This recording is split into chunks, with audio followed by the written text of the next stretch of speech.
Nominal. RCP chamber pressure looks good. Traveling up. Roger, roll, Atlantic. Water towers fly!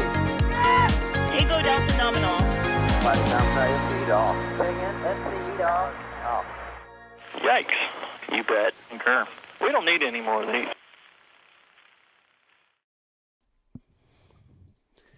All right, folks, you know the drill. Let me know after the rousing intro music there if you can hear and see us. We have a very special guest today. I'm John Galloway with NASA Spaceflight. Give me some 5x5s in chat to make sure that all the little lights are blinking in the proper order so we can do another exciting episode of NSF Live, our weekly talk show, whatever, podcast with visual aids. I don't know what we're going to call it today.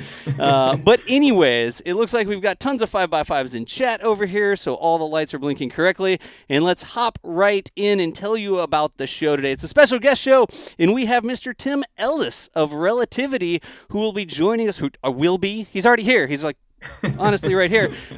Here talking to us today. Tim, thank you so much for joining us today. Yeah, of course, John and Thomas, super excited to be here. All right, and y'all have seen the nerd over on the very side over there, Mr. Thomas Burghardt, news director for NASA Spaceflight. Thomas, how you doing? Oh, I'm doing great, and thanks for coming on, Tim. Looking forward to talking with you today. Absolutely. Yeah. So that's how it goes, y'all. We're going to be talking all about Tim's awesome rockets here. We're going to be talking about Relativity. It's an interactive show. We're going to be asking questions. I mean, we have questions that we're going to ask, but we're also going to be reading chat. If you have questions for us, tag us in chat at NASA Spaceflight. They go into software. Y'all know the drill. You know how it all works if you've seen the show before. We will be trying to keep our questions topical. So if we're talking about something and you have a question about it, put that in. If you ask, like, why is the sky blue? Maybe I'm not going to ask that question. We'll see. Depends on how many good questions we have. But we will be reading those. Please understand, we can't ever get to all the questions. We do try. Some of your questions I may roll into a little ball and ask them all at once. But just please be understanding. We do try to get as many questions as we can. Also, super chats. We keep the show going because of y'all's support. But when we have a special guest, we make the majority of our time me doing the intro about... No, I'm just kidding. We want the majority of our time to be Tim Ellis talking here. So if you do a super chat or something like that, we absolutely appreciate the support. We're not going to spend a lot of time talking about those today. But Thomas and Tim, y'all want to take it away? Let's hear about Relativity Space and learn what's going on in the world of 3D printing rockets.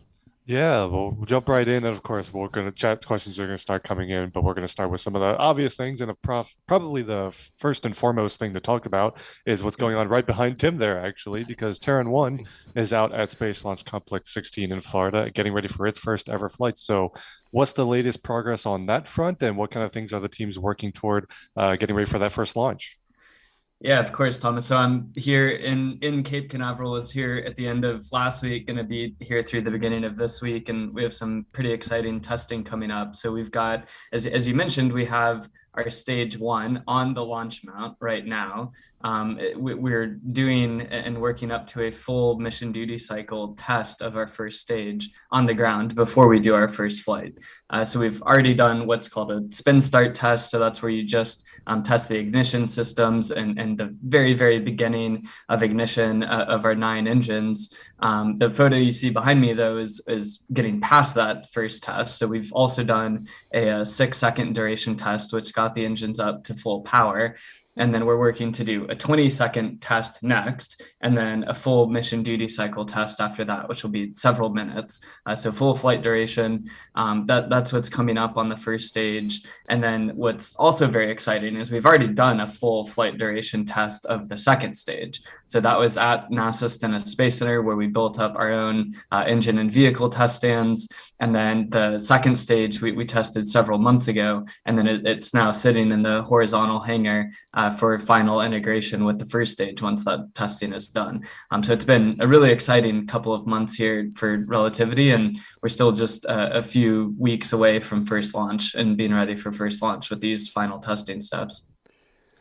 And so is that second stage already completed all of the testing it'll do like on its own, and it's just waiting to get integrated with stage 1 to go beyond what it's already accomplished? Yeah, exactly. So stage 2, literally the next time that engine lights should be towards the edge of space after getting through stage 1 burnout, essentially. So yeah, that's very, very exciting. Of course, the team's super pumped about that.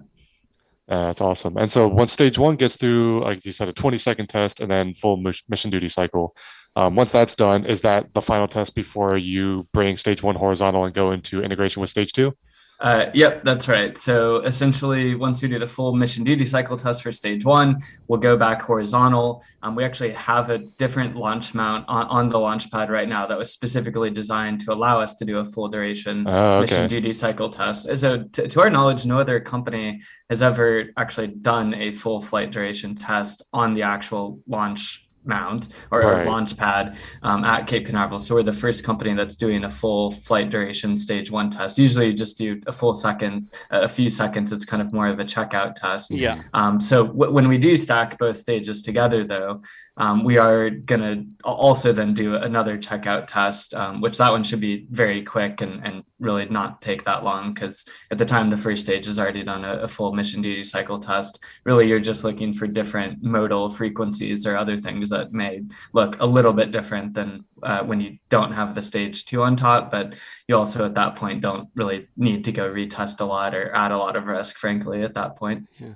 What is it that enables that? The ability to do a full duration test on the actual stand? Is there something special about the stand? Is it the amount of thrust? Like, why can you do that?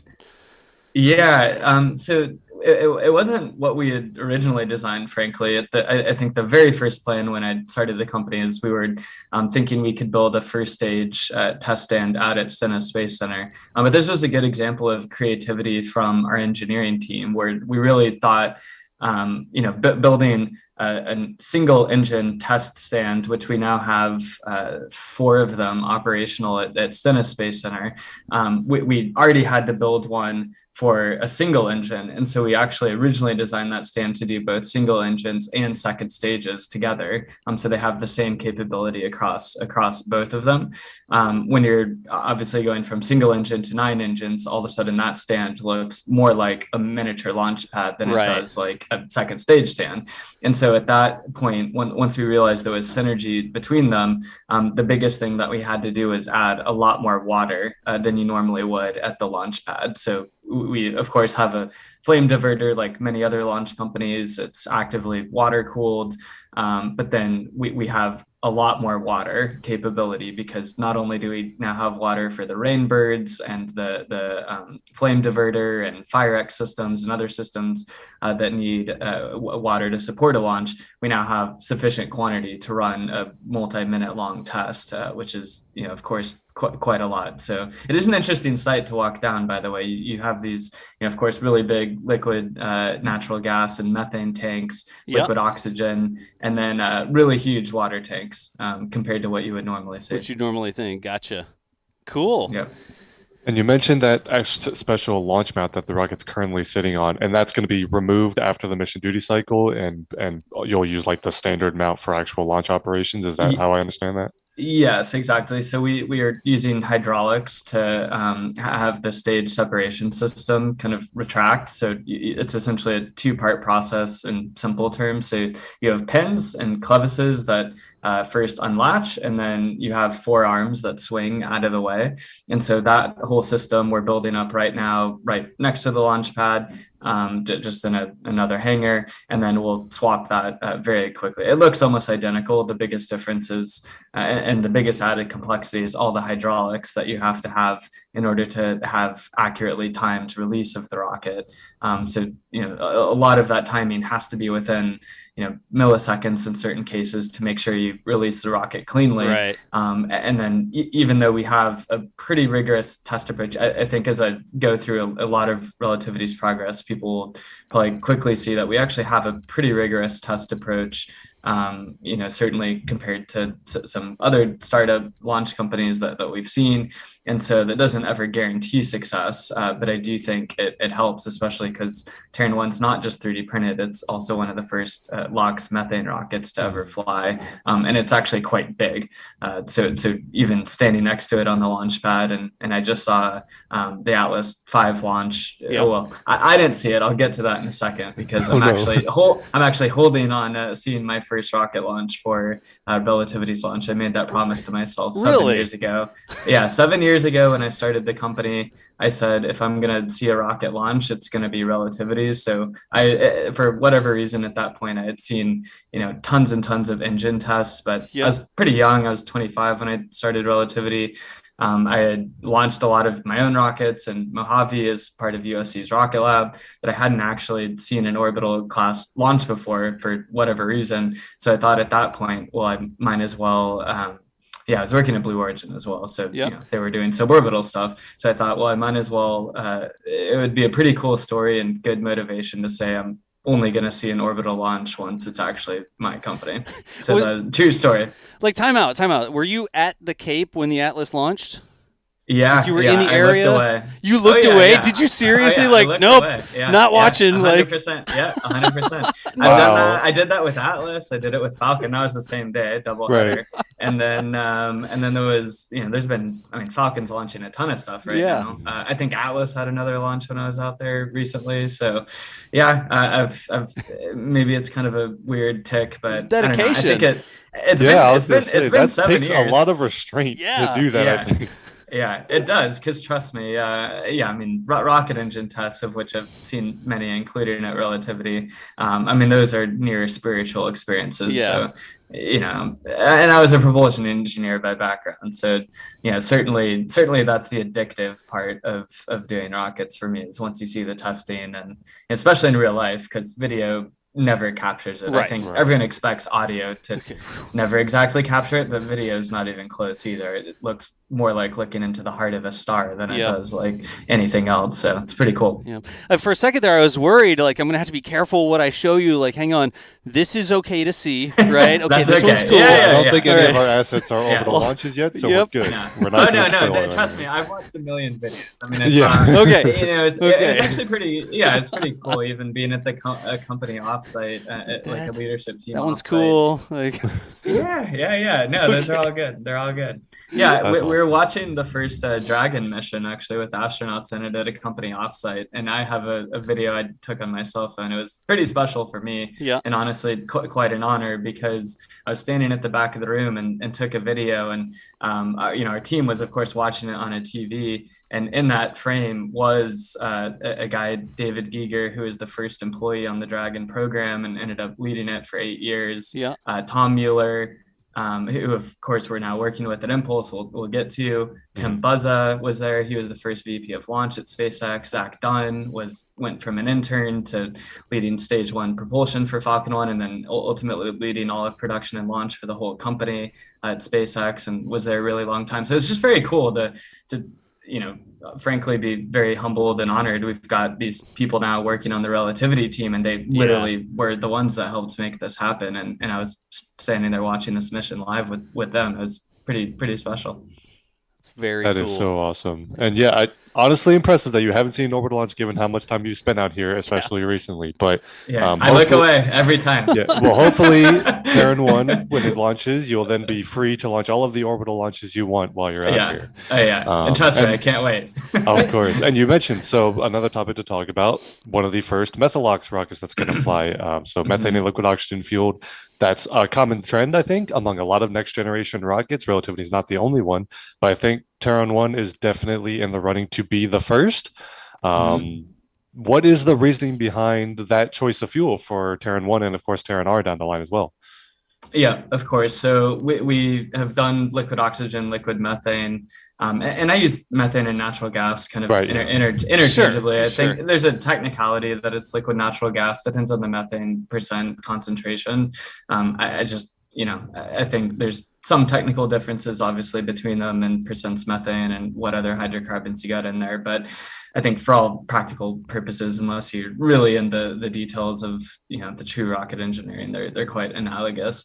So we use both. We've used it since the beginning, because really Terran 1 has been a development platform for a much larger, fully reusable rocket, almost from when I started the company. I don't want to veer off your question too much, but just another story to tell. So we started about 7 years ago in Y Combinator. So after the kind of now famous, I guess, cold emailing Mark Cuban. We also got into a startup accelerator called Y Combinator almost right off the bat. And so during YC, that's really when it was still just me and our co-founder, Jordan Noon. We had basically just started the company, a month before, and we had to figure out what we were doing. So initially we were going to do a 150 kilogram payload launch vehicle. This was back when Rocket Lab had just started doing Electron. There was really not, this kind of quote unquote 100 other small launch companies that have been in development. Like it still seemed like a pretty novel thing that someone that wasn't a billionaire, 100 millionaire could start a rocket company and get venture capital funding. So that was the size we started in. But then we walked into our first office hours where we're supposed to get advice from the partners at YC. And we told them we were going to scrap that plan and do a Falcon 9 size reusable rocket straight out of the gate, because that's really what we thought was the right level of ambition. Yeah. And he essentially told us we were truly crazy and guaranteed to fail if we did that. And so we needed to make sure that we went after something that was a little more reasonable. He also told us we shouldn't do 3D printing in rockets put together. This guy, Sam Altman, he since is a fan, and every time he told me I can tell this story, I just gotta say he's a fan now, not a doubter, because he definitely is, and we're good friends. But the whole point from the beginning, like I just use those stories to illustrate, we really have wanted to do a big rocket for a long time. I think, so Terran 1 using liquid oxygen, liquid methane was clear that was necessary for reusability.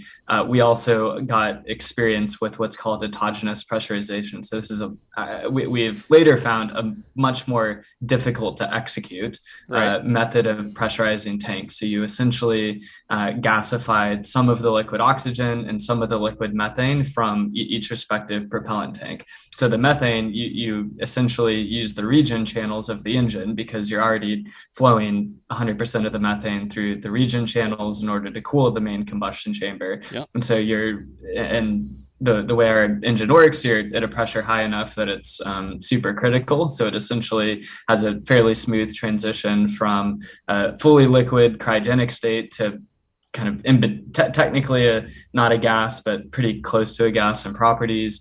And then you dump that back in the chamber. So you already have a pretty good heat exchanger in the main chamber to do that. But then for the oxygen, it's a little harder, because in our case, since we don't have a pre-burner, since it's a gas generator cycle engine, you want to dump the liquid oxygen, or you have to put part of it through a heat exchanger. And so that has been one of the bigger things, is both getting the propellant temperature right for the methane system and getting enough heat into the ox system, such that the temperature coming out of it and going back into the tanks is high enough. Because the higher the temperature, the lower the density, of course. And so you really want to have as lightweight residual pressurant as possible. That's why helium is usually such a good pressure. And even helium, usually people will heat up before it goes into the tanks, because you really want to minimize residual mass as much as possible. And so while autogenous helps because you don't need carbon overwrapped pressure vessels stuck in a liquid oxygen tank, which of course I guess has semi-famously caused some issues in the industry. It is a very effective system as far as the performance goes.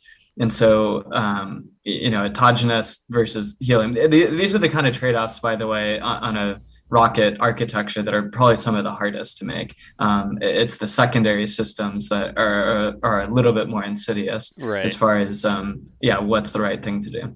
Gotcha. And thank you, by the way, autogenous. We always argue, is it autogenous? Is it autogenous? And he just said autogenous like 15 times, so we're going with that. Like somebody clip that. In the future, we'll just play your audio every time we need to say that word. Autogenous. Pretty sure. We're not the first to do it, though. I think the Space Shuttle did it, at least on some of their tanks. So, people have done it before. Okay. Autogenous.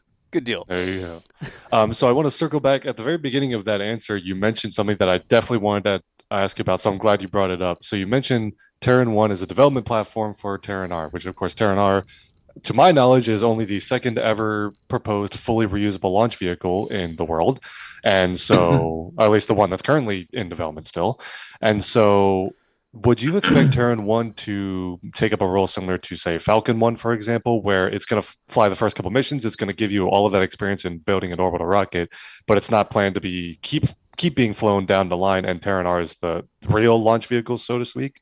Yeah, I think it'll be a little different than the Falcon 1. I think the biggest difference is, frankly, there is actually a huge market for that payload size, and Terran 1 is quite a bit larger than Falcon 1 ever was. So Terran 1's baseline payload is 1,250 kilogram payload to LEO, or 900 kilograms payload to a sun synchronous orbit. So that's pretty significant.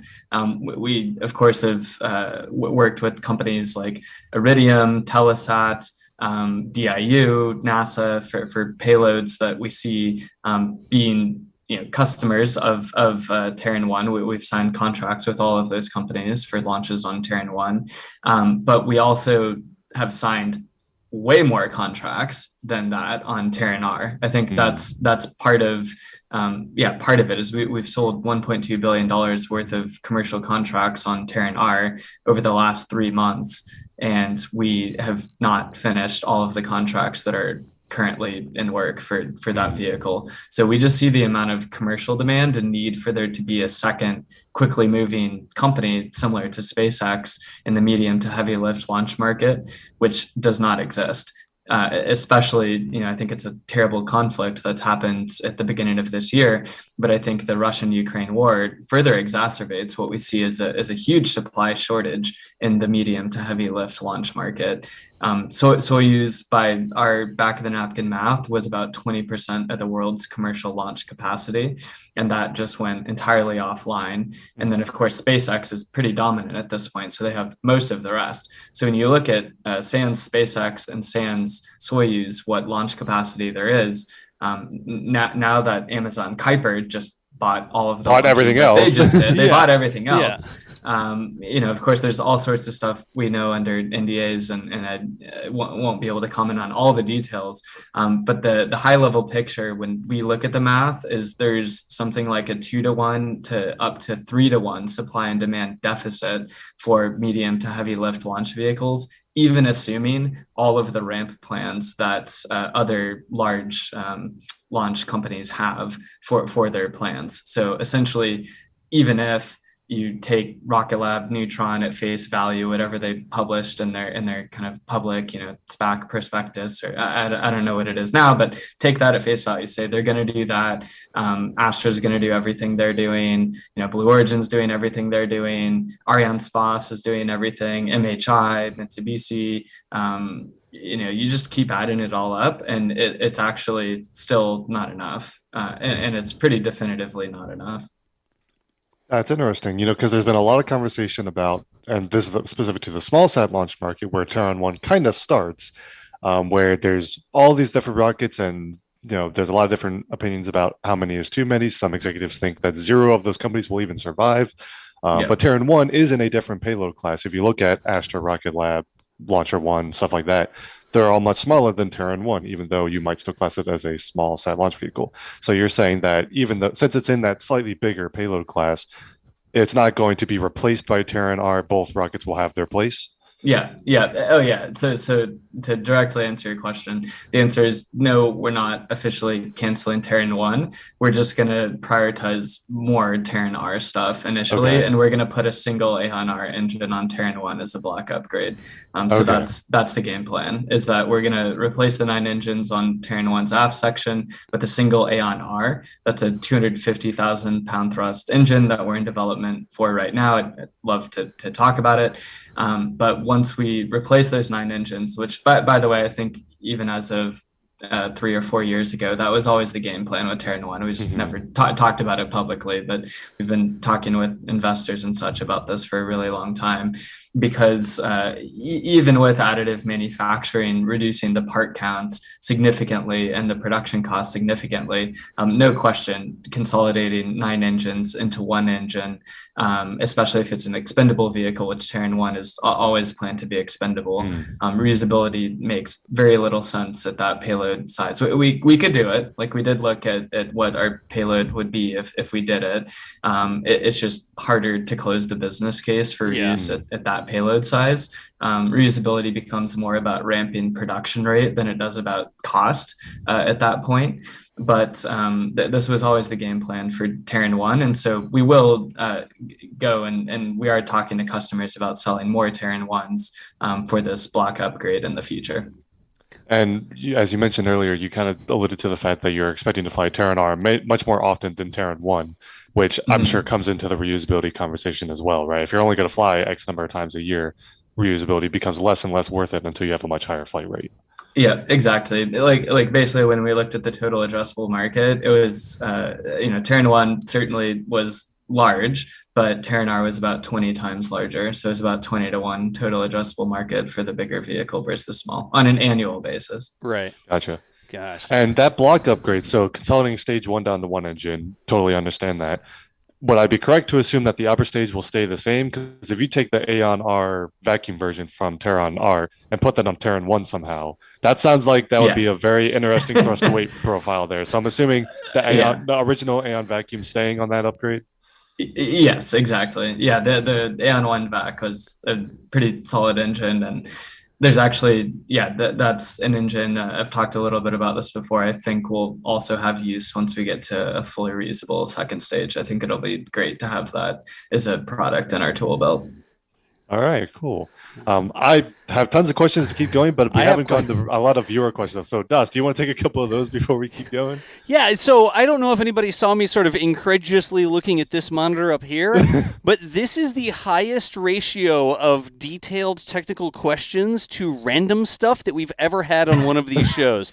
Like every question, I'm like, that's a good question. That's a good question. It was just adding them all to the queue over here. So if y'all saw me making faces, that's what I was like, really? These are great questions. I'm going to start with this one because we've been talking about Terran 1 versus Terran R in the size differential. And so let's put on screen, that is the difference between sort of the Terran 1 size and the Terran R size, right? And you were just talking about, you said like a 20 to 1, what term you use, like market size or ratio or something? Yeah, market size, basically. Yeah. But you're not talking about the size of the rockets there. You're talking about the business that the rockets can support, right? Right. Yeah. Business the rockets can support, but even on a payload capability, and actually we haven't released a new Terran R update in a while. It does look a little bit different than this now. It's actually slightly larger. I think this one was 16-foot diameter. It's now 18. This one had 7 engines on the first stage. It's now a 250,000 pound thrust engine, and we have more of them on the first stage. So things have changed a little bit, but it's email it to me right quick, and I'll put it on the screen. Yeah, we'll have a bigger. We'll stand by. That's about all I'll have on updates for that now. But yeah, so Terran 1 is like I mentioned, 1,250 kilogram payload. Terran R in reusable mode is 20,000 kilograms payload. If Terran R were fully expendable, kind of apples to apples with Terran 1, it would be over 35,000 kilograms payload. So Terran R essentially, I don't remember the numbers offhand, but it's in the Vulcan kind of class, maybe sans some of the solid boosters on the side, depending on the configuration. So it is squarely in the medium to heavy lift market. Gotcha. Of course, we really do think the 20,000 kilogram payload reusable configuration is the one that is going to cover almost all of what the market needs. Certainly, we have talked with OneWeb and had a contract with them, and some of the other low Earth orbit constellation providers. The 20,000 kilogram seemed like the right place at this point in time. But I think more important than picking the right configuration in the long run has actually just been the rate that we can evolve the product definition. So we are currently changing the diameter of Terran R quite a bit, and we just print 6 inches bigger, 6 inches smaller. We did that with Terran 1. We can change dome profiles. We can change stiffening structures and patterns and what that looks like. So there's a bunch of things that we can do on Terran R to make it go to where the market is going and what is most needed at the time. Certainly that's not going to be just a press print and it's done process. There's a lot of testing and development and qualification. So there's a lot that has to go into it, but that's one of the reasons why we've built such a big team around the platform that we're developing. Because I do see Relativity as a rocket company. I get asked this all the time too. Are we rockets or 3D printing? Right. I think we're the first application layer 3D printing company where we're building our own end products, more similar to Tesla, where they're not a roadster company or a Model S company or Model X or Y. Right. They are a car company. They've got multiple products, but underneath it all, they're building the Gigafactory with their own batteries and electric motors that they're leveraging across all of the products that they're building. So we're building a 3D printing factory in the world's largest aerospace factory built around 3D printing, which to me is just a software-driven automation technology that removes fixed tooling and lets you iterate the product definition very quickly. And we're building that new capability and then just going to market with these different rockets, as a starting spot. Don't get me wrong, I'm like such a passionate rocket nerd at this point in my life. And, it wasn't so long ago I was designing rocket engine turbopumps and combustion devices and such myself at Blue Origin. So, I think rockets are absolutely near and dear to my heart, even just from a passion and mission focus as well. Yeah, I think a lot of people have sort of run into that where it's like it's one thing to design a rocket or design rocket systems, and it's another thing to actually produce them and fly them and then do that at scale so that it supports the market and then that sort of stuff. Like those are not necessarily the same thing, designing it versus actually deploying it and putting it out there. So yeah. I like it. There are so many good questions here. I'm going to try to speed run some of them here. Let's see. There's so many. Do we know what the first payload of Terran 1 is going to be? Yeah, we do. We do know what the first payload is. Unfortunately, can you tell us? Unfortunately, Okay. not ready to talk about it yet. Okay. I can tell you that it's going to be meaningful. It's fun. We haven't even told our internal team yet. We'll probably do it all at once, internal, external, just given our scale at this point. It's gonna be super fun. I'm excited about it. All right.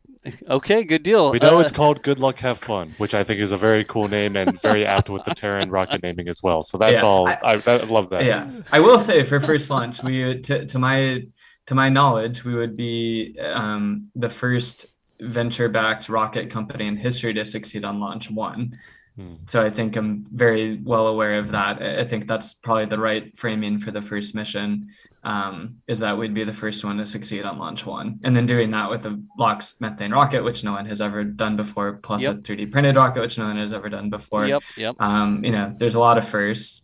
And there are a lot of firsts. So does that build into also like in your expectations for Flight 1? Are you thinking, listen, this would be unprecedented if it worked on the first attempt? Are you prepared for the possibility of Flight 2 is the one that gets there, just like other launch companies? Yep, of course. I mean, I think it'd be crazy to say otherwise. So yeah, we're building the Mission 2 rocket right now. We're also starting to build parts for the Mission 3 rocket. And then the baseline is the NASA Venture Class Launch Services 2 contract payload will be the payload for the second launch, which is the baseline for now. So NASA is the first customer. It'll just be for the second launch. All right. I'm going to try to get through so many of these questions. A quick one from Musical Wolves. How long does it take to produce each stage? Is it just down to this is this size, this is that size, so it's just a printer time? Or are there other things that sort of build into the complexity of the stage that makes something take longer than you would think? Yeah, complicated question, depends on the time frame. So certainly for a first version, which we had a lot of engineers building and developing while building the first one, the total print on time was around 6 months for the first one. It's going to be just operationally, it's actually the same print parameters for the second one. It's about 30% faster operationally for the second one, but that's on our third generation Stargate printing technology. So essentially, since we build our own printers, but we don't sell them, that means we can iterate and evolve the printing tech very quickly. So we actually started with, we haven't really publicly talked about it, but we started with a V0 printer, I guess, that was true prototype that we called Gateway. So that was the Gateway printer for the Stargate to come next. And then Stargate, we had V1, V2, and V3. So the V2 and V3 versions were the first production ready versions that were building flight hardware. So we still are using the V2 hardware, even though it's about half the size as the V3 printer. So V2 is mostly focused on things like the second stage, the nose kind of payload fairing. And then the V3 is focused more on first stage and really tall stuff. But then V4 is a little over, we've printed up to 10 times faster, I think actually 12 times faster, and anywhere from 5x to 12x faster print rate. So we'll be able to take that 6 months and shrink it considerably because of the productivity of the printers. Now we're mostly using those printers for Terran R at this point in time, but I think it's probably one of the biggest questions I get asked, and maybe one of the bigger misconceptions isn't printing the tanks like really slow and really expensive and you could just use sheet metal. But I honestly think when you look at it from a first principles perspective and how fast we're depositing metal and how quickly we've been able to demonstrate printing these structures and changing the wall thickness kind of dynamically across the structural height, as well as adding in different stiffening structures and things that would be extraordinarily challenging and slow to manufacture traditionally. Yeah. All of that is just in inventing this technology over the last 7 years. So most of that headcount that we've had at Relativity was joining kind of COVID and after. We were about 100 people and now 850 or so people today. Wow. Over the last few years. So most of the area under the curve of development has come quite quickly. So we're really in the early days of what printing is capable of. And it's certainly indicative of this almost 10x faster leap forward in technology, which is a really big physics breakthrough. And the way we're printing that is fundamentally different from all the printers that we've done before. Those kind of breakthroughs, I think we're still going to have a lot of them, and they're going to have a very meaningful impact in what additive is capable of doing, whereas traditional manufacturing has frankly been optimized over the last 100+ years. And I look at what Starship's doing. I think, by the way, for the record, I'm a huge fan of them. I'm a huge fan of SpaceX. I'm sure we'll talk about it when we get to the Impulse Mars mission. Really, they were the inspiration for why I started the company. Was no one else had decided to go after the Mars mission, right? And 13 years of success, and I was like very depressed about that. So I thought there needs to be a second company, and hopefully dozens to hundreds. So we should be that one. And 3D printing tech's obviously going to be needed. So this was why I started it. So yeah, lots of different things I just wanted to hit on. We can touch on them in other questions, but as far as the speed goes, that's where we're at today. It's about 6 months print time, going down significantly, and then we're really in the early days for how good it's going to get. Gotcha. Tim's alluding to every question that I've already got planned. We're going to deep dive into all of that for sure. Let's do it. Yep. So another quick question here, and this one hopefully is something you can answer. What's the difference? You're developing your own printers. You're sort of iterating through that process. You're perfecting things or doing things that normal printers don't support. What's the difference between your printers and just a commercial off-the-shelf printer that you could go buy if you needed to print these sorts of materials? Yeah. Well, I think the biggest difference is scale. So if you look at the commercial off-the-shelf printers, the biggest thing they can build, when we started Relativity, it was about a cubic foot. Yeah. I think today, 7 years later, it's about 2 cubic feet, maybe 3. Slightly bigger diameter, but not that much. So really, the scale is quite small. If you're going to print an entire rocket, Terran 1 being about 110 feet tall, 7.5 foot diameter, Terran R being over 220 feet tall, 18 feet diameter, you have to build the world's largest metal 3D printer. This was the foundational thesis of the company. And frankly, when we started, I think we had a bit of a chip on our shoulders. We thought we were rocket engine developers that knew how to build rockets and rocket engines. Of course, you've got to recruit a big team around that. But I thought certainly if you could build a rocket, you could build the world's largest metal 3D printer. Here we are with nearly 200 people just developing the printing tech. Yeah. It is incredibly hard, and it has been far harder than I ever expected. We had to invent our new material alloys for the printer. We're on several generations of that material system. It's designed together with the physics for the print deposition process. which we've iterated. I mean, we've probably iterated the print physics deposition 36 times or so. So it has been a huge amount of trial and error, and using the same kind of first principles engineering approach that we do on rockets to the printing systems. And so we use a lot of off-the-shelf hardware. So you can see a robot arm, 6-axis industrial robot arm, power supplies. It's an aluminum wire that is fed in, so essentially weld wire. I mean, at its heart, printing is a welding process, right? And so you have full melting between layer by layer, but actually controlling the deposition process, the grain structure for the metallurgy, the solidification, the accuracy, the features that you need to print to get good enough quality to make a rocket fuselage lightweight and survive. That has all been what the work has gone into. Gotcha. So it's great because a lot of that work is software and data driven, and once you solve the problem, it's quite an automated process. So then doing it the second time and the third time, it really compounds upon itself. Right. And I got one more, and then I'll toss it back to you because I know you have an entire huge list of questions. This is something that I sort of think about. Yeah. Like if I've got something 3D printed, I can hold it in my hand and be like, yep, that's 3D printed, because like the texture of it and sort of the way that it's put together, it seems, rough, bumpy, I don't know. And I know that there's all sorts of different technologies, but how does that affect the outside of a rocket? Do you have to go sand it down? Like, what are you doing there? Because the 3D printed things I see, I wouldn't think would make a very good part of a rocket. You know what I mean? Yeah. No, of course. So we had the same question when we got started. So especially with our own printing tech. So initially we have an internal term, what we call parasitic mass. So this is essentially what is the mass penalty of our empty structure versus what an equivalent sheet metal structure would look like. This is just for the straight wall sections, by the way. So we actually save mass when we don't have joints and bolts and other secondary structures that have to be attached to it. We're not including that. So just looking at the pure kind of very basic straight wall.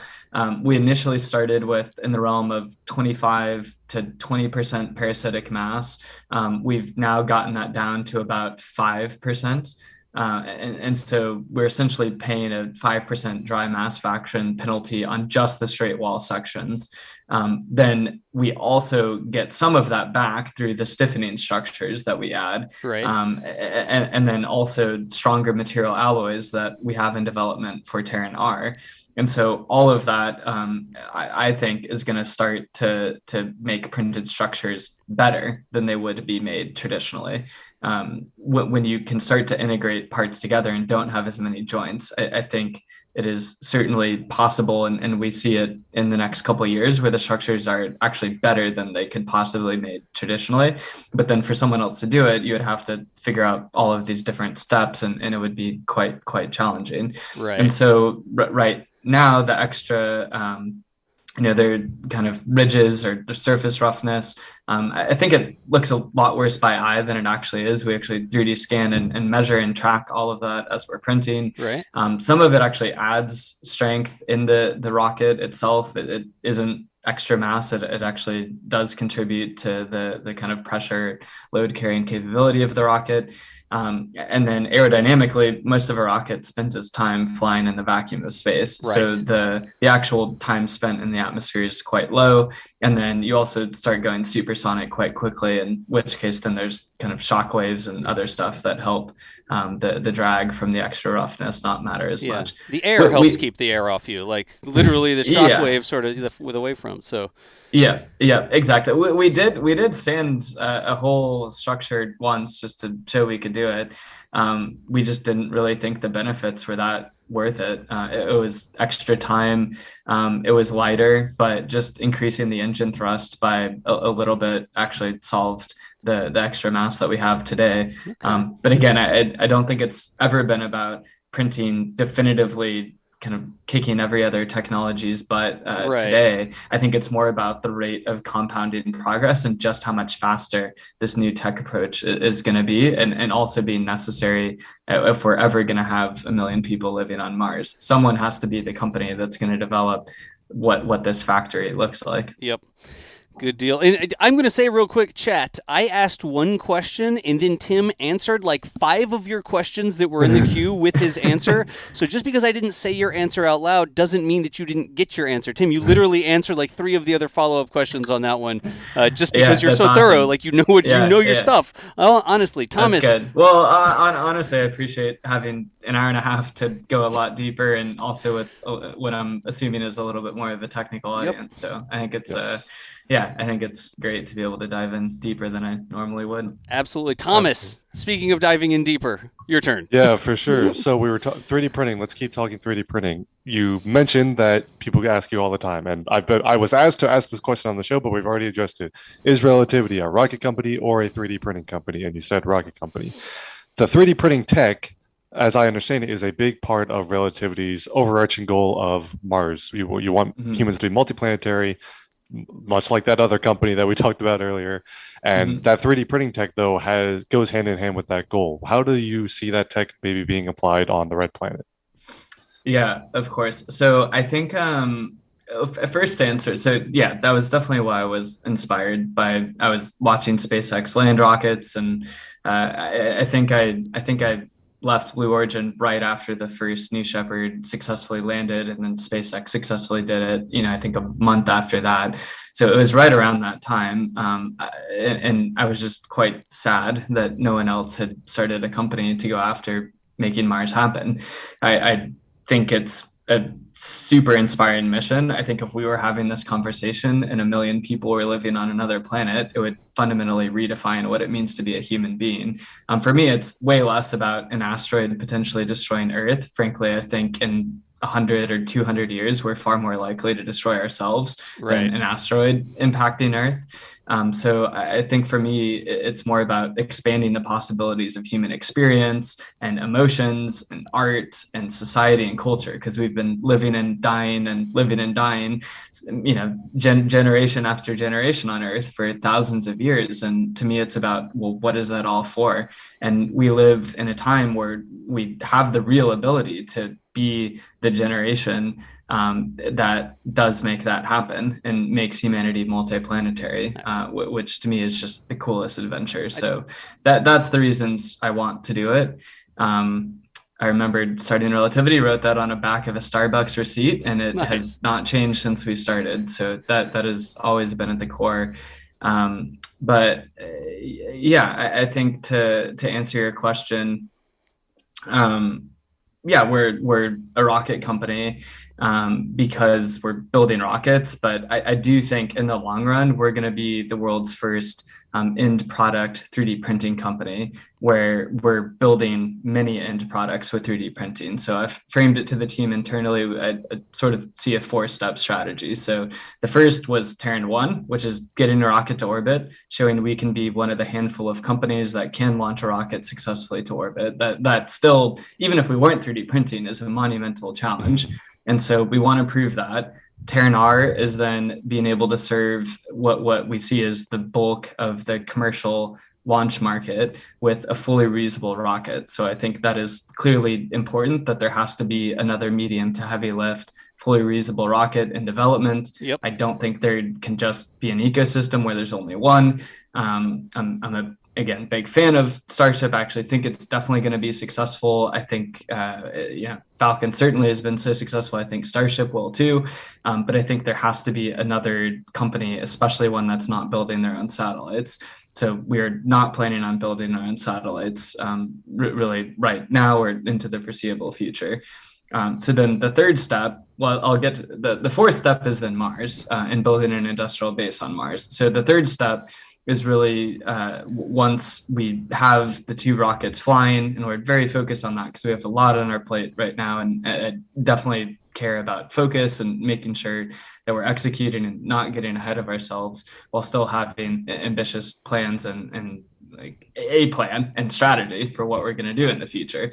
But the third step is once we have a factory that can 3D print a fully reusable rocket the size of Terran R, we have now built what is probably potentially one of the most disruptive technologies in the aerospace industry in our lifetime, because once you can print a fully reusable rocket the size of Terran R, all of a sudden things in commercial aviation, other sectors in aviation really have the potential to be disrupted with the same 3D printing factory, and just reconfiguring it via software. If you can build a rocket and rocket engines and avionics and the whole integration of all of that, you do have the recipe for the core ingredients to then take on what is $1 trillion aerospace sector. And so for me, that is our Starlink. Like, that is our big kind of program expanding beyond rockets. I think the rocket market itself is growing to be quite huge.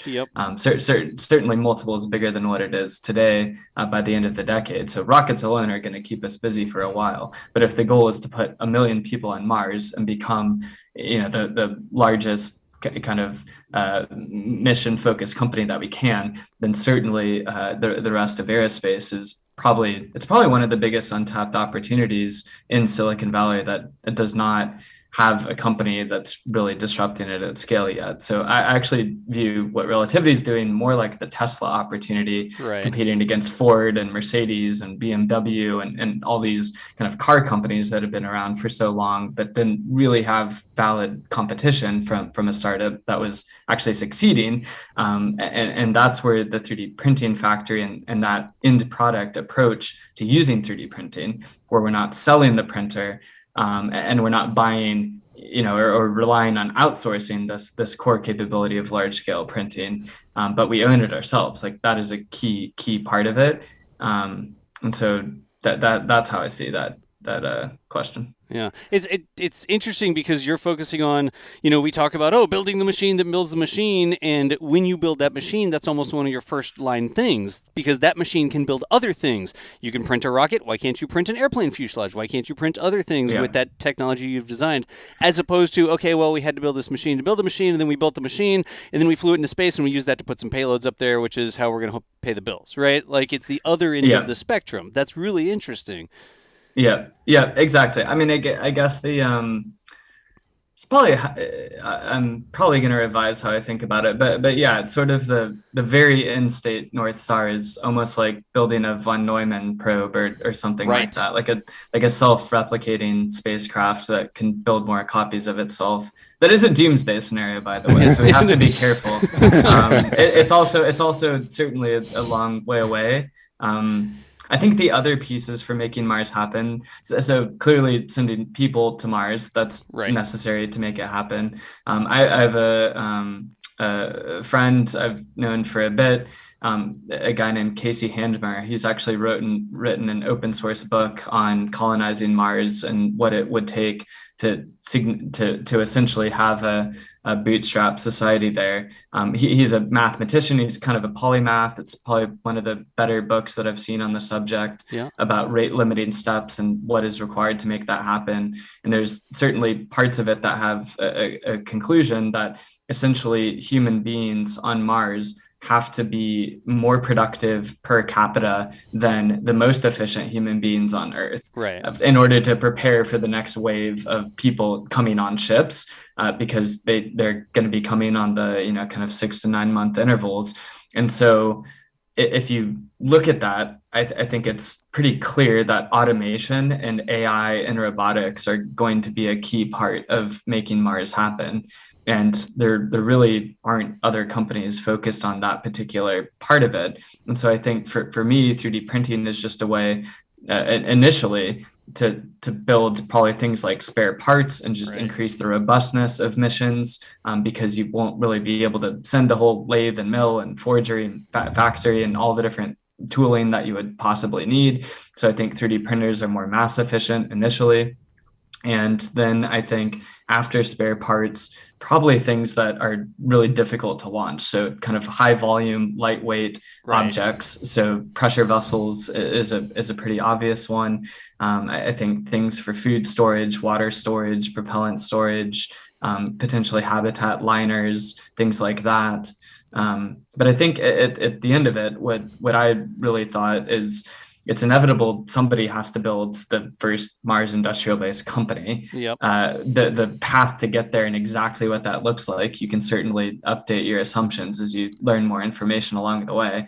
But Relativity is certainly the one that the only other one now, sadly, in 7 years that said that's our mission, except for now Impulse joining us. So I'm very excited. There's a third company that's part of their mission. And then I have a friend that runs a company called Icon, which is 3D printing habitats. They do have some contracts with NASA on the moon and Mars. They're really cool, actually. Right. I think that technology will be useful. But I think it's really just about building parts of it that no one else is. I still think energy generation, food, I think the odds are very high we're going to have some form of genetic modification, both of food and possibly of human DNA, to sustain more radiation and gravity effects. Like I think actually we underestimate the amount of fundamental technological change that is going to have to happen to make Mars possible, but all of it will be beneficial for helping humans on Earth. Yeah. That's a recurring fantastic theme. We are going to so quickly run out of time on this episode. There's so much to talk about. Everybody, the 15 people who asked if 3D printers would be useful on Mars, yes. Okay, next question. Fantastic, Tim. Thomas. All right, I do want to deep dive into Terran R for a bit, and we can start with the Mars mission. So this is the first commercial mission to the Red Planet. It's going to be a Terran R rocket launching a payload from Impulse Space, which, as we mentioned, was founded by Tom Mueller of SpaceX rocket development fame. Tell us a little bit about how that's even going to work. I mean, Terran R is this fully reusable launch vehicle. Obviously, the first stage will be recovered in some standard form, and I'm going to ask you about that in a second. But the upper stage, the upper stage is supposed to do the trans-Mars ejection. So what's that stage going to do after it releases the Impulse payload? Yeah. So for this flight, which is slated to be the first payload mission on Terran R, the upper stage will probably not be reusable for this particular one for the first launch window. So we do have 3 launch windows: 2024, 2026, and I believe 2029. So one after that. I may have my dates quite off a little bit there, but yeah, it's pretty close to that. So we have 3 launch windows with exclusivity with Impulse. So we're certainly going to make this mission happen within those. There's no question about it. And we're gunning for the first one, for that being the first payload on Terran R.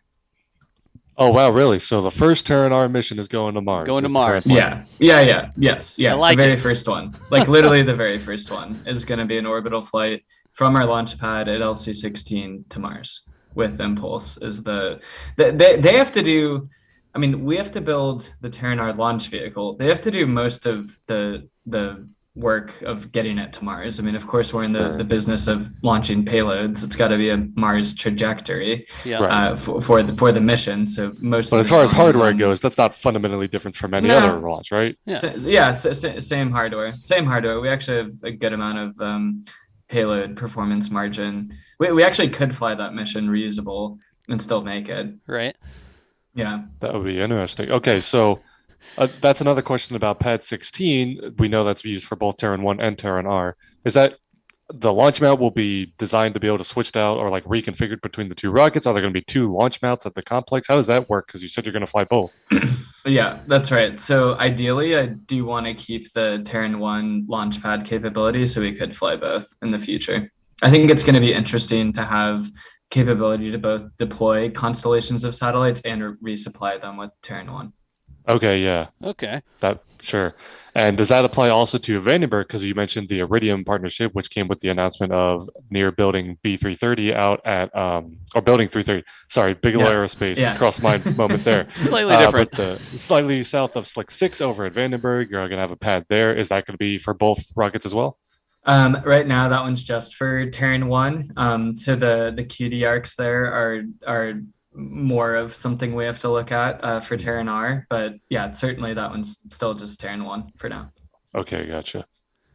And then, all right, so let's talk Terran R reusability then with regards to not just the Mars mission, but future missions overall. By the way, first mission going to Mars, that's like the best debut flight ever. That sounds awesome. But in the broader sense of things, what is the kind of recovery methods for both stages? Let's start stage 1. I didn't notice any landing legs on the stage 1 render yet. But you mentioned that the render's changed. So what kind of baseline are you looking at? Are you looking at downrange recoveries, return to launch site recoveries? Yeah, so these are maybe a little lighter on details on, but yeah, right now it's propulsive landing. We're focused on building the engine hardware. We're actually planning on testing engine hardware this year at Stennis Space Center. So quite a bit of full-scale hardware is in development. For landing, it's going to be propulsive. We're planning return to launch site as well as downrange landing. One of the harder things to figure out actually is as your vehicle diameter gets bigger, the return to launch site landing gets harder because of shockwave acoustics. Right. So when the base diameter is bigger, it's a much bigger shockwave. And so you kind of have to net that out if you want to do reusable. So 18, we're kind of at the edge of what we think we can do. But downrange, we'll certainly be able to do that as well.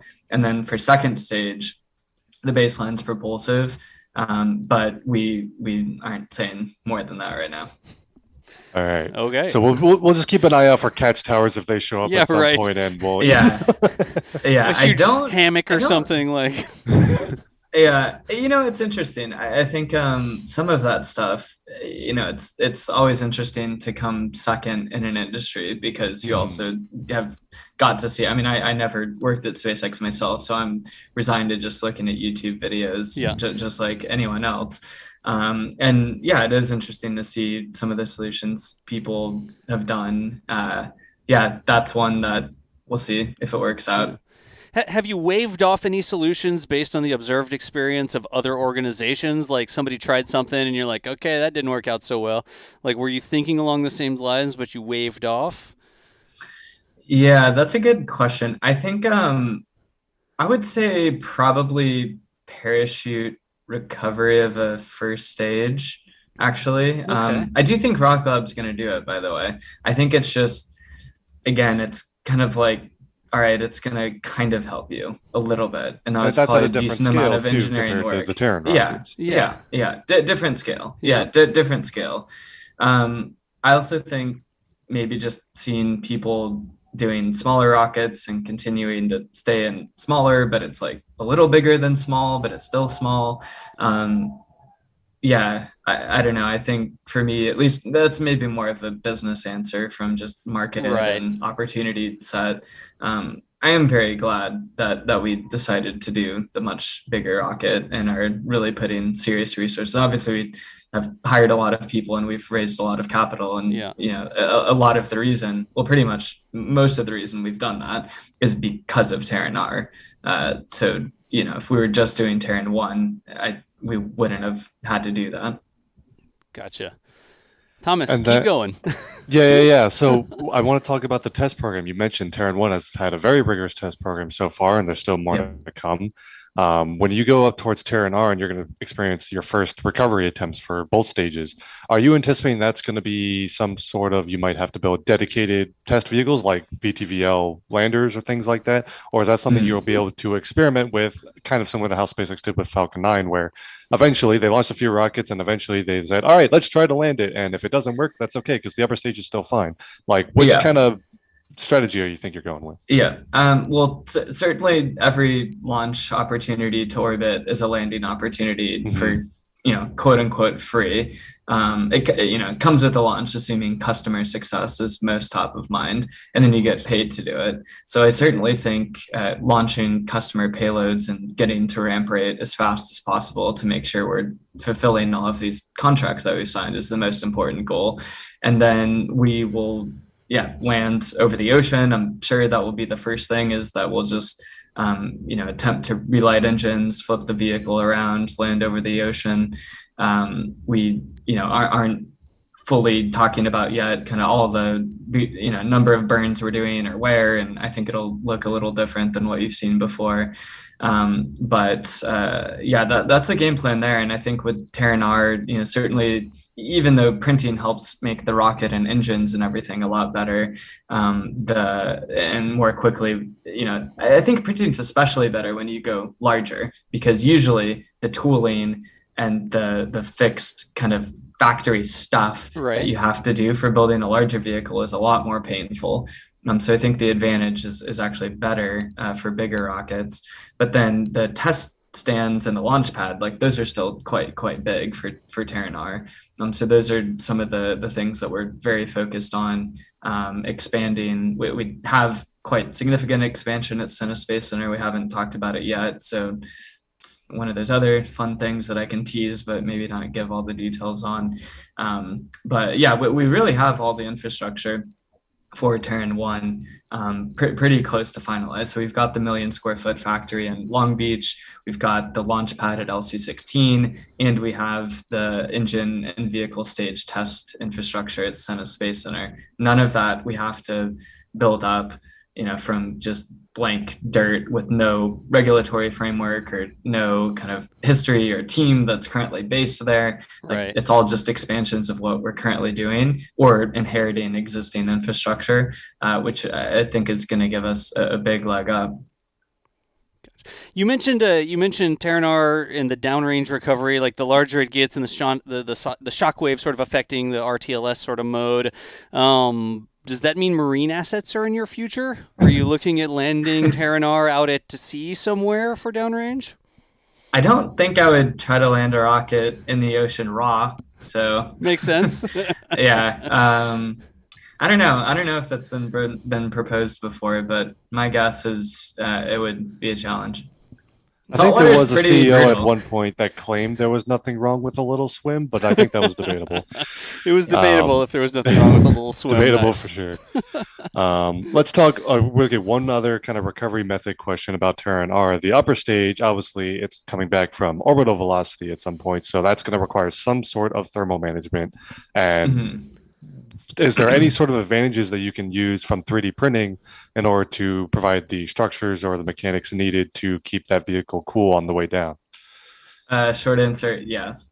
All right, sounds good. Yes. We'll leave it at that for now. I can already tell we're going to need a sequel to this interview down the line. Exactly. There'll be more information released. Yeah. So Aeon R, the rocket engine for Terran R, that will also be part of the Terran 1 upgrade. You mentioned testing later this year. Is that still on? And what's the latest on that front as far as engine development goes? Yeah, for Aeon R. Yes. Sorry. Yeah.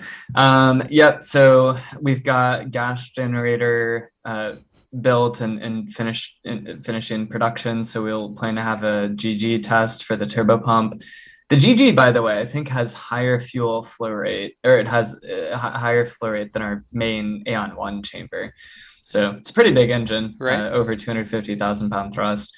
We're also testing injectors. We've built full-scale injectors, chambers, turbopump, hardware, valves. Lots is starting to get into testing. All right, and that's all happening down at Stennis. And you mentioned, I like pointing out the difference of, most companies, if they're going to do full mission duty cycle things on their big first stages, they have some dedicated site somewhere else, such as Stennis, for example. Right. And you're doing it out at the launch site. But we saw the stage 2 mission duty cycle already take place out there before being shipped out to Florida. Would you expect a similar test kind of campaign for Terran R? Yeah, I think so. I think I don't think a full flight duration mission duty cycle test on the launch pad for Terran R, I mean, it's over 3 million pounds of thrust, right, is in the cards. That's Sure. I think that would be an issue with the range. significant hold down problems there, like. Yeah, I mean, that's a lot of prop. That's a lot of prop, and it's a lot of thrust for a long period of time. So, that would be ambitious. So we're planning on doing that at Stennis. And then there's some mix of, currently we do all the stage 1 and stage 2, interstage, et cetera, structural testing at our facility in Long Beach. So we actually print the sections, we integrate them together, and then we put them on the test stand right away before starting to integrate engines and harnesses and other final components. And so we have a very fast loop between building it and then testing it to the MEOP pressure that it'll see during flight, plus a safety factor on top of that. So all the flight structures, even of the rocket that's currently on the launch pad, have all effectively flown a full flight mission Right. with all the pressure, the buckling loads, the bending loads, et cetera, that would see during launch. And then, of course, every engine has gone through a full flight duration mission duty cycle test. And then we've done, of course, pretty rigorous engine qualification. This is all for Terran 1 stuff. Right. My most fun engine test day, we did 4 back-to-back MDCs on the Stage 2 engine. So literally the same Stage 2 engine. We had to load propellant across multiple test stands that were operating out there to have enough prop to do it.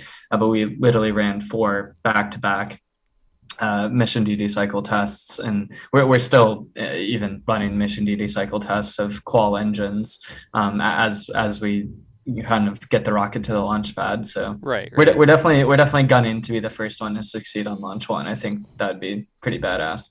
Nice. Das, want to bring in some more viewer questions? Yeah, absolutely. Do you get any special benefits from 3D printing when it comes to re-entry for your second stage? Can you print a heat shield directly onto the side of it, or does the 3D printed material help you in any way? Yeah, I guess probably the same answer as I said before is there's definitely things you can do with printing that you can't do with traditional manufacturing, and that's going to help us with Terran R significantly.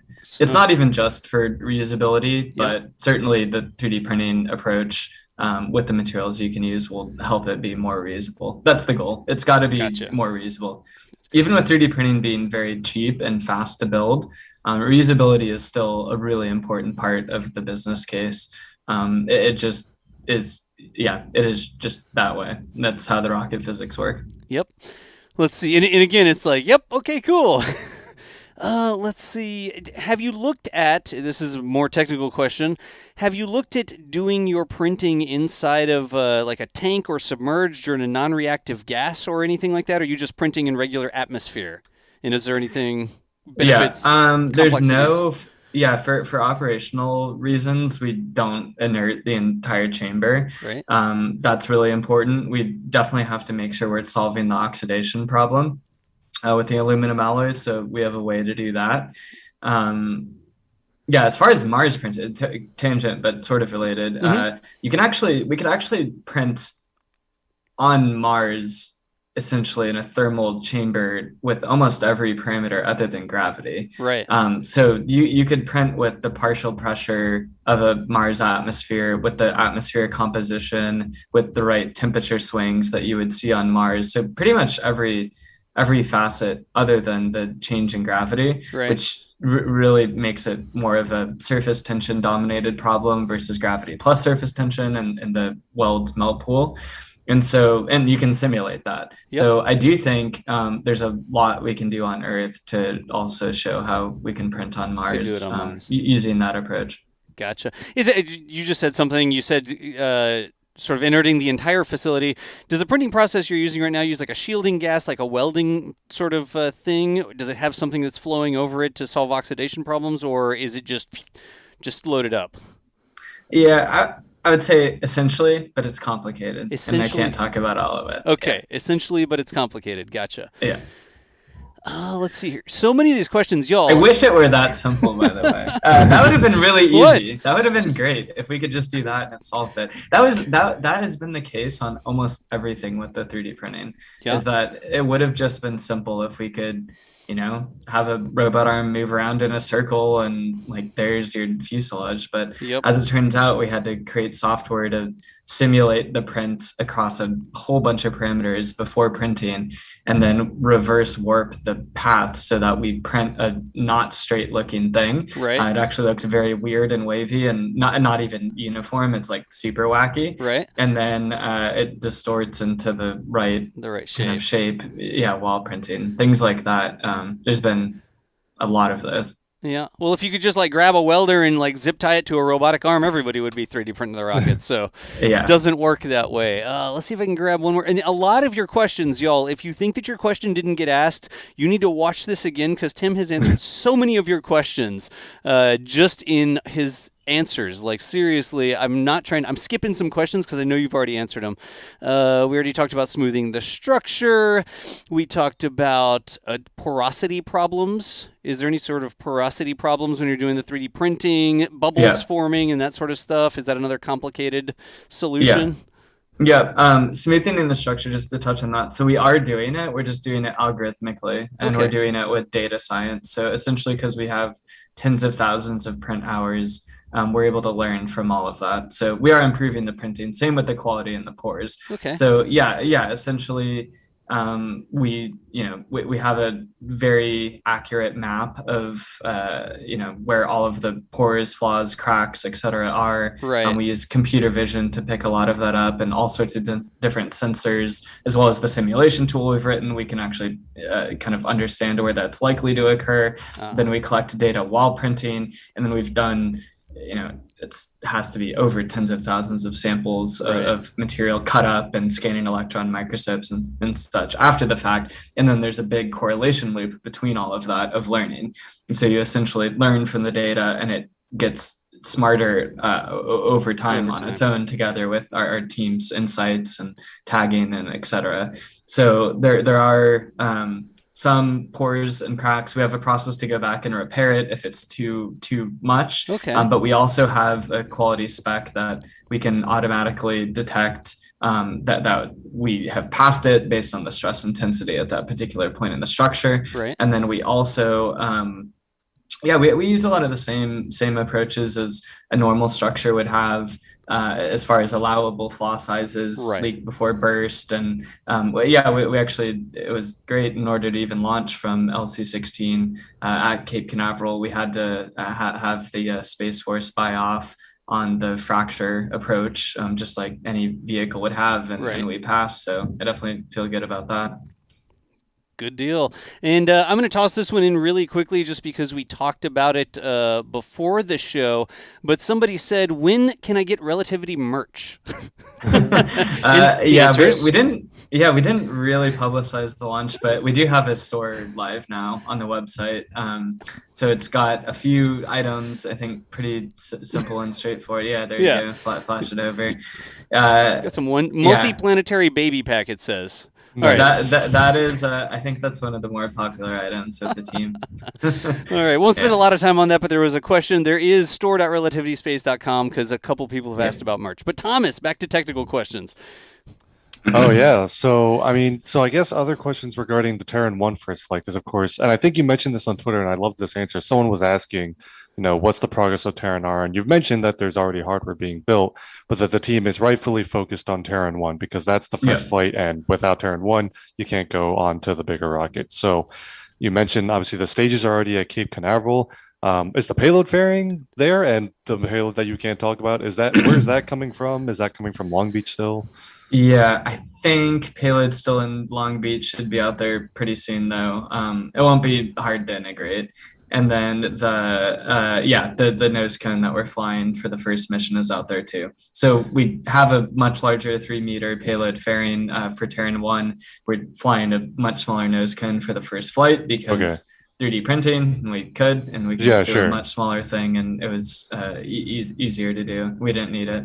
Yeah, same with VCLS. Yeah, same with VCLS mission 2. It's also a customized payload release mechanism for that particular payload. And so it's one of the advantages of printing, because you don't have to just have one design. You can have several. And a lot of that flexibility is driven innovation in the design tools and mission analysis tools, where we can look at different loads and dynamics and such quite quickly.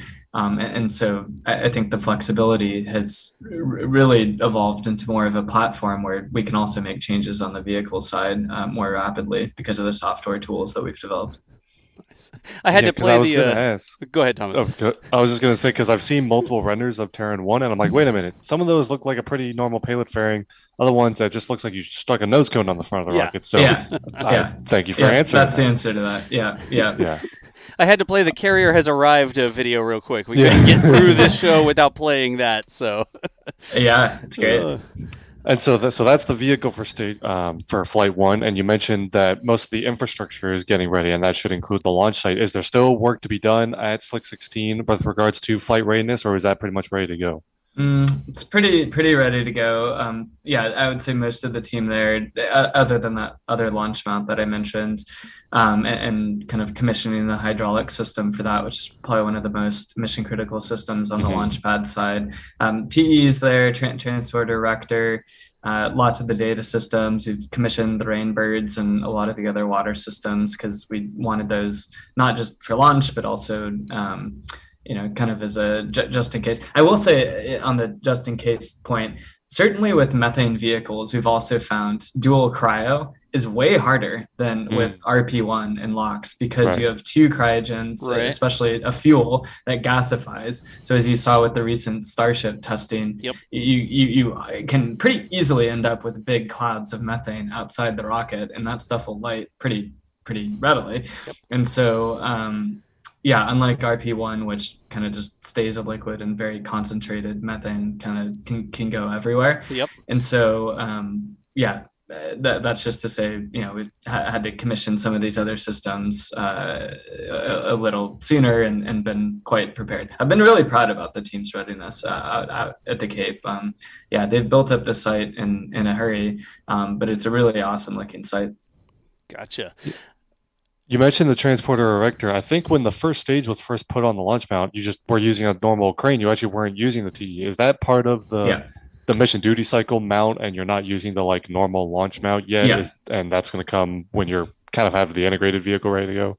Yeah, exactly. Yeah, that was there wasn't some grand plan there. That was just, it was practically easier. We had the crane and it was faster and we could just do that. Sure. Yeah, obviously TE is more useful, especially with the second stage umbilicals. You've got to have that, and with the whole launch countdown, being pre-planned and automated quite a bit more. The MDC. But the other thing is there's only a flight computer on the second stage. There's not one on the first stage, because it's an expendable vehicle. For Terran R, that'll look a little bit different in avionics architecture, but we've already planned for that in the Terran 1 avionics architecture, like what you would expect in lots of our choices. Right. But the Terran 1 does not have a flight computer on it currently because the second stage is not attached. So essentially we have to have a dummy Terran 1 stage 1 flight computer, which is using the ground racks to simulate it in order to send it all of the signals for them to test. Gotcha. And so when stage separation happens, that's the end of all data from stage 1, and it'll fall on its ballistic trajectory, be expended, and that's the end of that. Yeah. Sadly, but I'll be happy at that point because we will have successfully gotten the stage. Got to separation. Got to separation. Yeah. And it will be different for Terran R, of course. Very. So another great question here: with all the 3D printing tech, are you using any of your 3D printing tech on stage 0? So the actual ground infrastructure, the launch mounts, that sort of thing, are using more traditional building techniques there for stage 0? Yeah, it's something we've talked about, especially during COVID, when supply chains for basic things like propellant tanks and such were kind of crazy. But no, we're not. Really, 3D printing does the best when it's a very high value object that does not weigh very much. So really high dollar per pound products. It's one of the reasons rockets are the most economical thing to do currently. And then aerospace products are the next step after that. A lot of the ground tanks are really, really heavy. So it would take a really long time to build. Essentially, the build time is directly proportional to the mass. It's also the reason why it's going to be so powerful, because each version of the rocket we do, if the goal is to make it cheaper or faster or lighter weight, it's all the exact same thing. All we have to do is optimize the mass. And so the incentive alignment with a printed rocket, I think, is going to be extraordinarily powerful, because we're already better than traditional in certain aspects of it. And we're probably at parity as traditional in a little bit. And there's only very few things that we're not as good as traditional, even at this point. And we're still just getting started. Right, makes sense. And it makes sense. Like, if you want to additively manufacture like your launch mount, you can back up a concrete truck and just add some concrete to it. Like, there's no reason to revolutionize dumping concrete on things right now. But that makes perfect sense with the tanks and we do the mass. We do have 3D printed parts on the 3D printer, though. I will say that. You like Okay. 3D printed parts on the 3D printer. Yeah, we do. Nice. Yeah, a few. Yeah. Okay, as long as you come up with like rules for 3D printers, like a 3D printer must obey the commands of a human. 3D printer can't harm a human. Like, just come up with Yeah. those first before you do that too much. I know. I loved that movie growing up. It's great. Let's see here. So we've got, and you can just stare at the camera and blink. This one's a little detailed. If something got printed and turned out wrong, it had a flaw that was detected that was beyond the size, like you mentioned, how do you fix it? Are you melting it down? Are you just cutting that off and reprinting?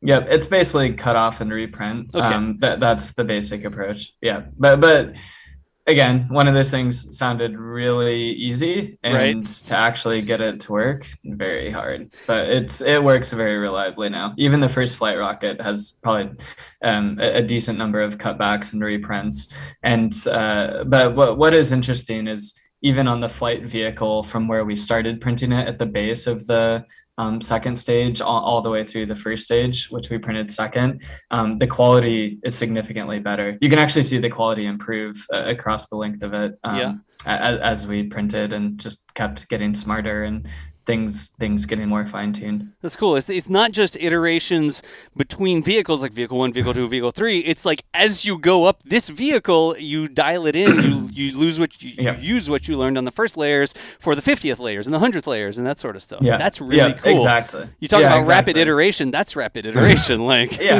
fundamentally, it should be more reliable over time because data and software and computers are going to be more reliable, and automation is just fundamentally more reliable. We have an amazing technician team, by the way, that tell them they're all still going to be working here. Like, we still have a lot of stuff to do and things to build up.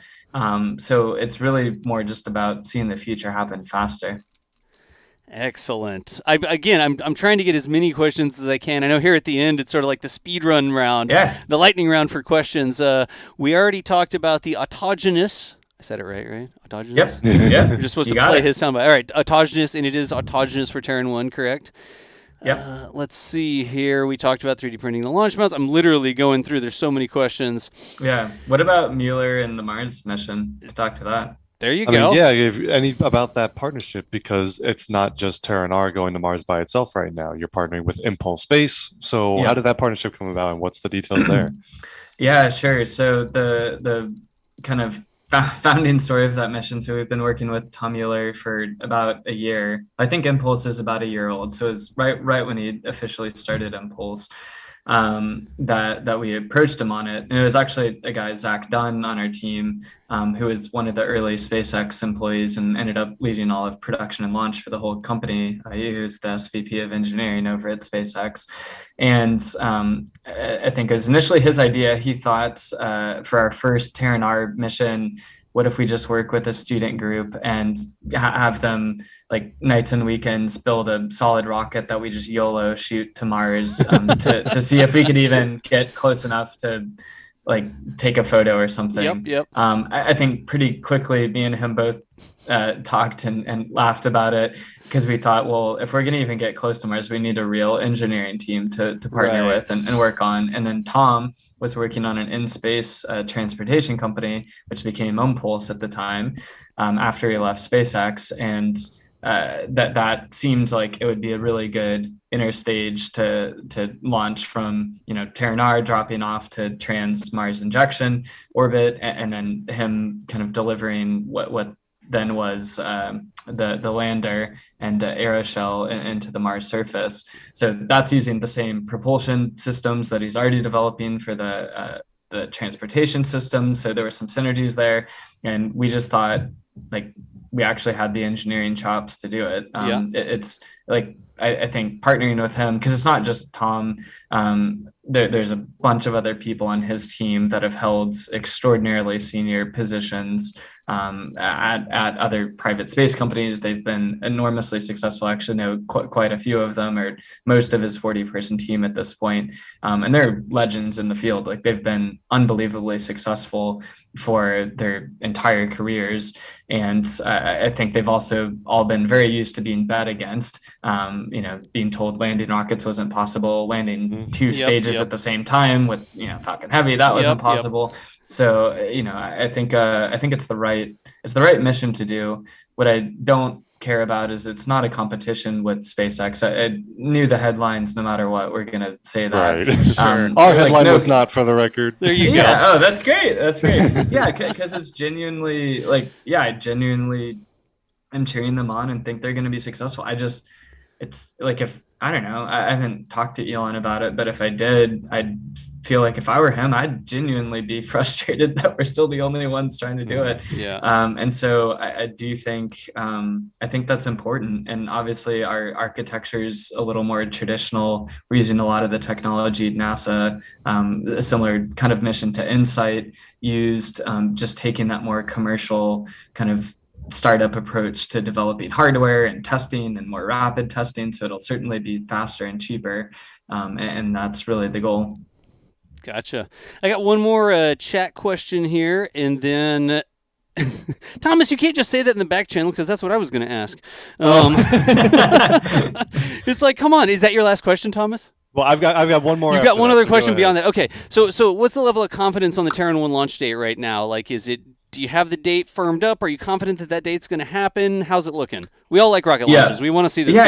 Yeah, of course. So we're still saying a few weeks. I'm still going to officially have a date after we get through the stage 1 MDC. Okay. I will say we've already successfully bootstrapped 9 engines up to full power for 6 seconds. We're planning a 20-second test next, which should get us through most of thermal steady state, as well as testing the autogenous system. Obviously, autogenous already worked on stage 2, but this is stage 1, so we just want to make sure. And then we'd go into the full MDC. So that's the game plan as it stands right now. I think the other part is we're working through the FAA Part 450 launch licensing process, which is brand new. And so that's getting underway, and we're making progress there. So it should just be a few weeks from now, though. Gotcha. As long as you don't say 2 weeks. Please never say 2 weeks. No, not 2 weeks. Yeah. I'll accept a few weeks. I will not accept 2 weeks. Yeah, I don't think we'll surprise people that much. But it's not that far away, and it certainly does feel close. And I'm getting very, very pumped. All right. Yeah, awesome. Thomas? Well, really quick, thank you so much, Tim. Before I ask my final question, I do want to say a big thank you from everyone at the team for being all of your updates on Twitter with all the test campaign. That's been super fantastic. We're all very much looking forward to the first flight of Terran 1, and thank you so much for coming on the show today. Yep. This has been an absolutely amazing conversation, and I know there's going to be more to talk about very, very soon. So my last question for the episode is, when you do finally see your first orbital launch in person, the first flight of Terran 1, where are you going to be watching from? 100%. I'm going to be in the LCC there, supporting the team, making sure I'm close to console, anything that I need to. I know we built out the LCC, so there's kind of a viewing room, and I'm sure I'll have wife there, and just it's going to be emotional. By the way, 100% guaranteed. I'm probably going to cry, like no question. I mean, especially because it's my first one. I've waited so long, and I told myself it had to be my company to make it, and just to get from 2 people in a WeWork saying we were going to 3D print a whole rocket to where we are today is we've got a lot more to go. That's mostly what I'm focused on a daily basis, is how much more we have to go. But I think it's going to be definitely a moment that heads are in the game, but it's going to be super emotional. Excellent. As long as there's like an easy access door, so for your first orbital launch, I'm going to run out. Open that door, and you get actual photons from the rocket to your eyes. Yes, I've already. Oh yeah, don't worry. I've already plotted my path to run outside and clear it. There's like a little aisleway, like clear this space. It's like a fire lane sort of deal. I think it's like, I don't know if it's like 6 feet or something. It's pretty dang short. For a reason. Yeah. All right. Well, as always happens, we are out of time here on a Sunday. Tim Ellis, CEO Relativity, thank you so much for not only spending the time with us, but taking time out of your weekend to share this conversation with us, answer so many viewer questions. I know we couldn't get to all of them, y'all, but the questions y'all asked were fantastic. If you think your question wasn't answered, watch it again, because he gave us so many answers over the course of the interview. Tim, thank you so much. Awesome. Thanks, John. Appreciate it. Thanks, Thomas, for having me on. All It right. was an absolute pleasure. Love talking to you. Absolutely. And y'all, as always, thanks you to our members for making these sorts of shows possible. We're able to bring y'all things, we're able to bring you shows like this and interviews and questions and launches and all sorts of things because y'all keep showing up and you're watching the shows and you're joining the membership program and that sort of thing. So everybody that's involved, including all of our launch directors and flight engineers, thank y'all so much for the support so we can keep this type of content coming. But for now, that is going to be the end of NSF Live for Sunday, August 7th. Thank y'all so much for hanging out with us. Tim Ellis, one more time, fantastic having you on. Hope to talk to you again in the future, get some more Terran R details, and maybe hear about your experience watching Terran 1 launch in a couple weeks. But for now, we're going to go ahead and shut down the show, and we will see you nerds later. Thanks for watching, y'all. Awesome. Peace. See ya.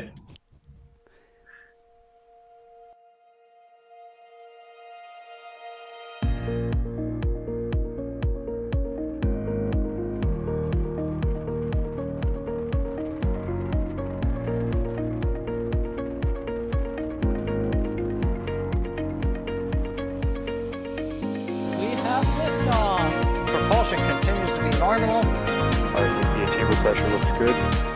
Toggling up. Roger, roll with Planet.